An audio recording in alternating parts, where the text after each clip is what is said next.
The aim of our study was to evaluate the effects of pompage associated or not with photobiomodulation therapy and the treatment of neck pain in terms of pain and functionality. Specific. Assess the pain before and after each session and the end of the entire protocol using VIS. Assess the cervical room at the beginning and the end of the treatment using a goniometer. Assess quality of life using the WHO questionnaire in the first and the last sessions. And assess functional disability using the Neck Disability Index questionnaire in the first and the last sessions. Rationality of this study. The study evaluates the potential effects of combining pompage and photobiomodulation therapy in the treatment of the neck pain, considering their benefits on muscles, pain, and mobility. Despite the common use for these therapies, robust studies on pompage for this condition are lacking. PBM stands out for being non-invasive and easy to apply, making the combined approach an innovative alternative. This is the flow chart for our study.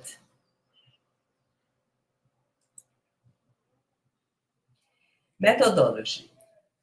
It was a controlled, randomized, double-blind study approved by the Ethics Committee of the Universidade 9 de Julho, registered on the Clinical Trials platform.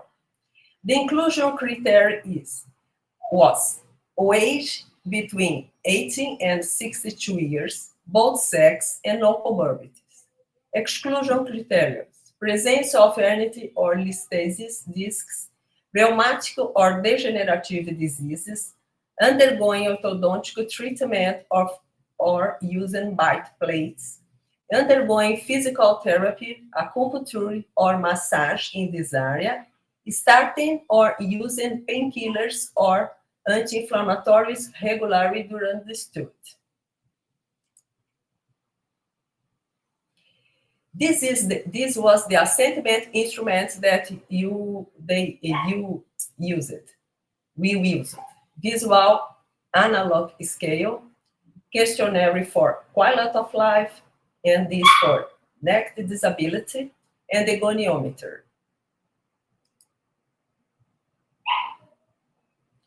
Methodology. Procedures. Our team was formed by 2 physiotherapists who performed the interventions on the research, participants, and a blind evaluator for the study who administered the questionnaires. Participants were divided in 2 groups. Control group, they received pompage and led cluster off. And group 2, intervention group. They received pompage and led the cluster on.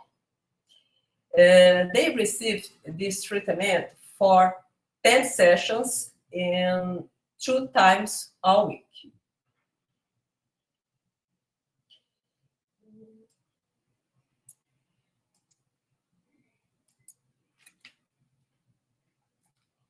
Results.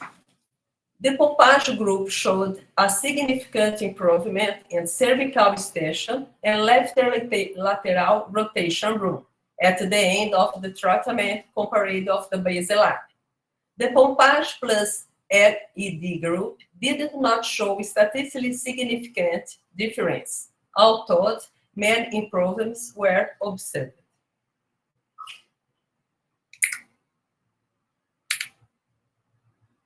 Conclusion.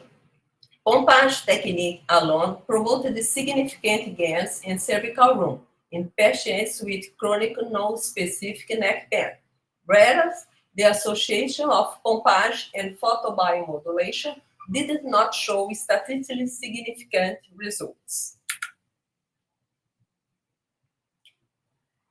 Thank you.